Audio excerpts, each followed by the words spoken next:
অসুস্থ হলে সূরা ফালাক ও নাস কিভাবে পড়লে সাথে সাথে ফলাফল পাবেন?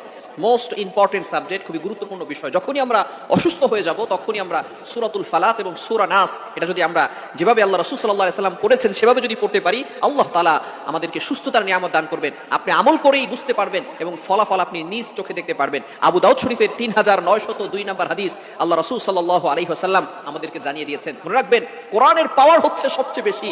আল্লাহ পাক রব্বুল আলামিন পবিত্র কোরআনুল কারীমের ভিতরে নিজেই ঘোষণা করে দিয়েছেন। আপনি পবিত্র কোরআনুল কারীম খুলুন, 15 নম্বর পারা 9 নম্বর পৃষ্ঠার 2 নম্বর লাইন, সূরা বনী ইসরাঈলের 82 নম্বর আয়াতে আল্লাহ তাআলা বলেন, ওয়া নুনাজ্জিলু মিনাল কুরআনি মা হুয়া শিফাউ ওয়া রাহমাতুল লিল মুমিনিন। আমি আল্লাহ তাআলা মুমিনদের উপরে এই কোরআনটা রহমত স্বরূপ, শেফা স্বরূপ নাজিল করেছি। বলেন সুবহানাল্লাহ।